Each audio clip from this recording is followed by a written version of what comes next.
O programa a seguir tem classificação indicativa livre.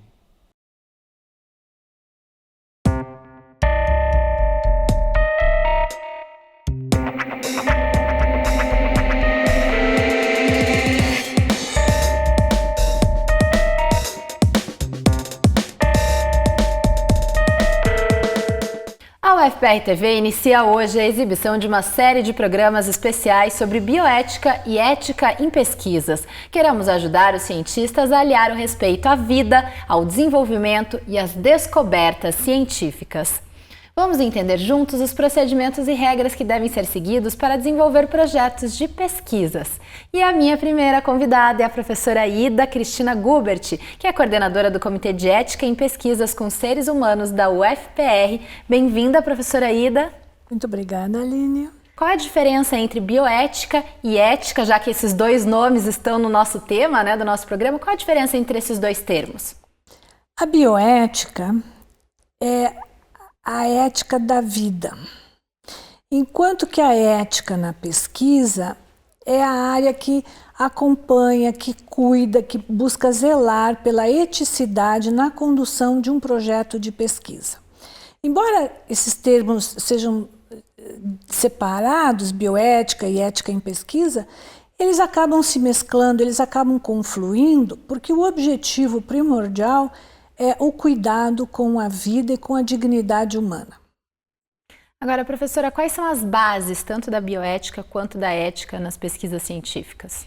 Bem, tanto a ética quanto a bioética têm como princípio fundamental o respeito à dignidade e à pessoa. Elas estão centradas ou embasadas em princípios. Nós temos a bioética principialista, por exemplo. E aí nós temos os princípios que são, primeiro, a autonomia. A autonomia refere à liberdade, à capacidade de uma pessoa de decidir se ela gostaria, se ela deseja participar de um protocolo, de um ensaio ou de uma pesquisa ou não. Ela tem o direito a se recusar, no caso dela não desejar participar desse protocolo de pesquisa.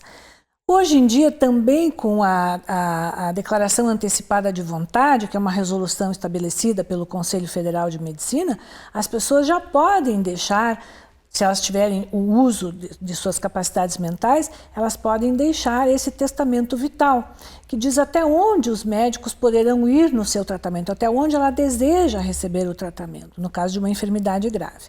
Então, a autonomia é o princípio fundamental da liberdade, do direito da pessoa decidir se ela deseja participar de uma pesquisa ou não, se ela deseja deixar seu material biológico para futuras pesquisas em um biobanco ou um biorepositório. O princípio da beneficência e da não maleficência, ele vem com o juramento hipocrático, que em última análise dizia: faça o bem e não intervenha se não puder fazer o bem. Então, a beneficência se refere aos benefícios e a não maleficência se refere aos cuidados para não provocar malefício para as pessoas. E, por fim, temos o princípio da justiça. E esse princípio traduz ou ele cuida do que vai acontecer uma vez encerrada a pesquisa.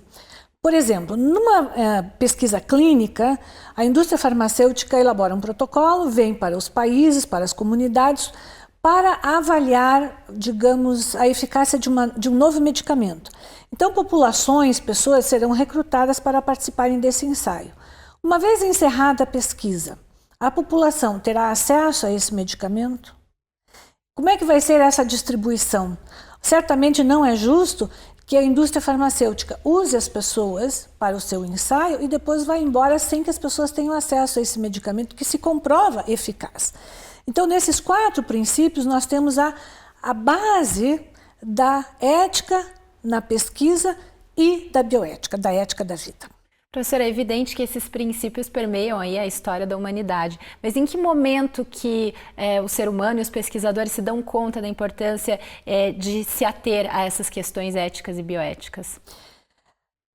A questão da ética na pesquisa se consolida a partir de alguns equívocos que foram cometidos em nome da ciência e que foram denunciados e divulgados, não é? E a bioética vem mais ou menos atrelada com a ética na pesquisa, porque, por exemplo, quando foi disponibilizado o primeiro equipamento para diálise, havia um único equipamento e centenas de pessoas no país onde o equipamento foi produzido necessitando desse equipamento. Então, como decidir essas questões? Não é? Então, foi criado o primeiro comitê de bioética. E os comitês de ética surgem a partir de documentos internacionais que foram elaborados após a divulgação desses equívocos, que foram cometidos em nome da ciência e que afrontaram a dignidade humana. Porque as pessoas não tinham a autonomia, as pessoas não ficaram sabendo o que ia acontecer com elas, quais eram os procedimentos, a que essas pessoas estariam submetidas. A professora falou sobre 2 comitês aí, o de bioética e o de ética. O que diferencia o trabalho desses 2 grupos? O comitê de ética basicamente analisa a eticidade de um protocolo de pesquisa que vai ser desenvolvido e com o envolvimento de seres humanos. O comitê de bioética é o comitê que é consultado quando se tem temas polêmicos, temas conduta clínica, uma conduta de difícil resolução com assuntos dilemáticos, como esse da utilização do aparelho. Aí nós temos, hoje, na modernidade, nós temos o destino de embriões. Isso tudo é discutido por um comitê de bioética. Lógico que não pode ficar longe do aspecto jurídico, mas é o comitê de bioética que discute isso. O comitê de ética avalia a eticidade de um protocolo de pesquisa. Quando a gente fala de pesquisas com seres humanos, é lógico que seres humanos vão participar das pesquisas, né? Quais são os direitos desses participantes, professora? Esses participantes têm, inicialmente, o direito à sua autonomia. Então, eles têm que poder decidir, eles têm que ter a possibilidade de optar por participar ou não desta pesquisa. Uma vez que ele deseja participar da pesquisa, ele tem que conhecer esse protocolo e as razões pelas quais ele está sendo convidado a participar dessa pesquisa. Então, isso significa que o pesquisador tem que dialogar com o participante da pesquisa, para que ele possa conhecer os riscos a que ele estaria sujeito em participando da pesquisa, os benefícios que serão advindos dessa pesquisa. Esses benefícios podem não ser diretos para o participante da pesquisa, mas ele tem que saber disso também. Os benefícios poderão ser indiretos. Ele pode simplesmente dar uma contribuição à ciência. E aí a gente chama de altruísmo, a pessoa que participa de uma pesquisa sem receber nenhum benefício, mas apenas para contribuir. Então, esses são aspectos fundamentais que o participante de pesquisa precisa saber. E isto tem que ser explicado com detalhes, mas ao mesmo tempo numa linguagem acessível pelo pesquisador, pelo grupo de pesquisadores, para este participante, para que ele possa tomar a sua decisão de maneira autônoma, que ele possa exercer a sua autonomia. E um outro aspecto que o participante de pesquisa precisa saber é que ele pode, a qualquer momento, desistir da sua participação na pesquisa. Ele decidiu entrar na pesquisa, ele vai até um certo ponto, e aí por alguma razão ele diz que não quer mais participar da pesquisa. Ele tem todo o direito, e ele tem todo o direito de ter resguardados os cuidados, ou seja, não pode haver nenhum tipo de prejuízo para ele a partir do momento que ele desiste de participar dessa pesquisa.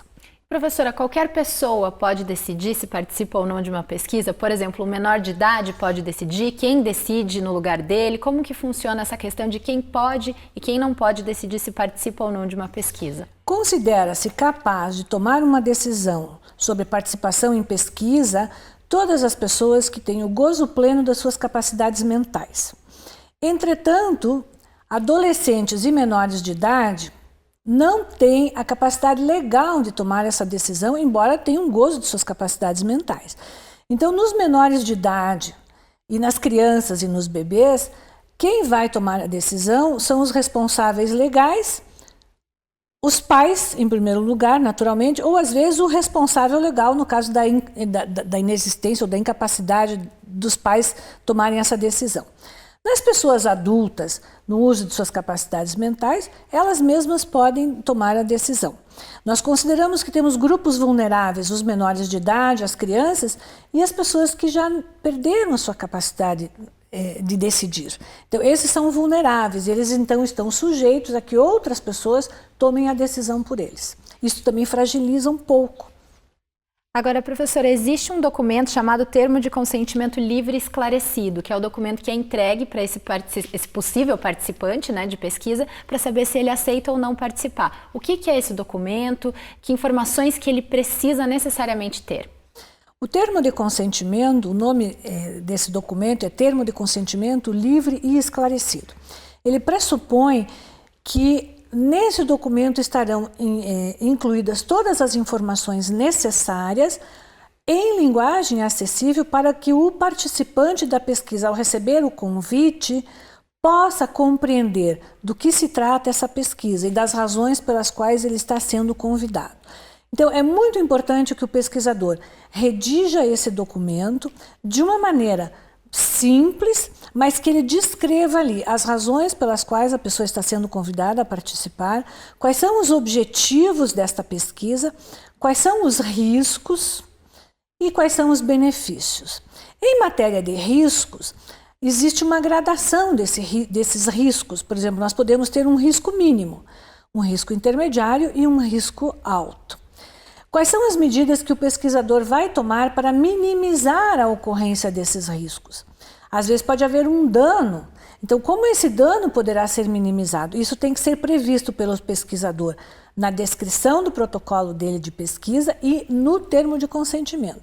Da mesma forma, os benefícios que advirão da pesquisa para este participante, que, como já mencionamos, podem ser diretos ou indiretos. É fundamental constar nesse termo de consentimento também o endereço físico do pesquisador, por exemplo, o endereço na instituição onde ele trabalha, o número do telefone, o e-mail dele, para que essa pessoa possa, numa eventualidade, numa dúvida, entrar em contato com o pesquisador. Basicamente, são essas as exigências do termo de consentimento. É fundamental uma linguagem adequada para que a pessoa leiga possa compreender. Bom, a professora falou sobre o termo de consentimento livre e esclarecido. Existe um outro documento que é o termo de assentimento. O que é esse documento, professora? O termo de assentimento é o documento que é apresentado para os menores de idade, para os adolescentes, crianças na faixa de 12 até os 18 anos. Para essas crianças, esse termo de assentimento é apresentado numa linguagem adequada à sua faixa etária para que elas possam compreender. Crianças com idade inferior a 12 anos também recebem o assentimento para lerem e para entenderem de que se trata. Então, são documentos diferenciados e preparados de acordo com a faixa etária.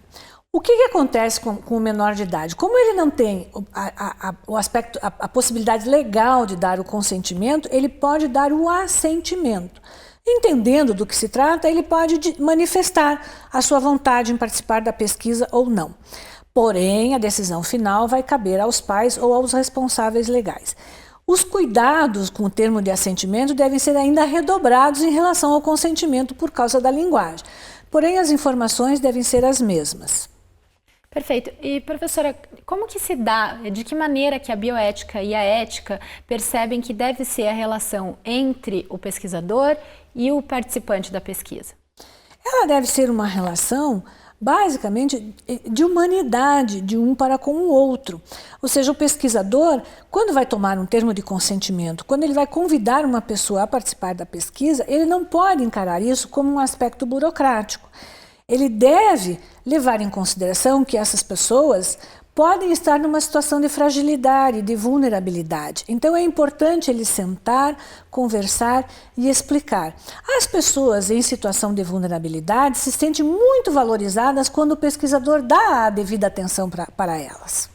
Agora, professora, para finalizar, existem também algumas ações ou atitudes do pesquisador que infringem, de certa forma, aquilo que os comitês de bioética e os comitês de ética pregam. O que pode acontecer com o pesquisador que infringe esses princípios? Se houver uma denúncia de uma infração aos princípios bioéticos, cabe ao comitê de ética investigar isso, não é?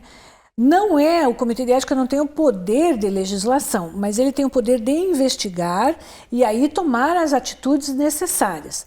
E aí vai depender muito do tipo de infração, o que foi que aconteceu, para que o comitê se reúna, porque a decisão não é do coordenador, não é uma decisão única de uma única pessoa, mas sim uma decisão do comitê, para ver quais são as medidas, verificar quais são as medidas que podem ser tomadas nesse caso. Mas a denúncia vai ao Comitê de Ética. Porque as questões que envolvem bioética e ética, elas são um processo, não é só no momento de apresentar o projeto ao comitê, mas é durante todo o processo de produção daquela pesquisa e também no momento em que o pesquisador está redigindo o documento final, a dissertação ou a tese.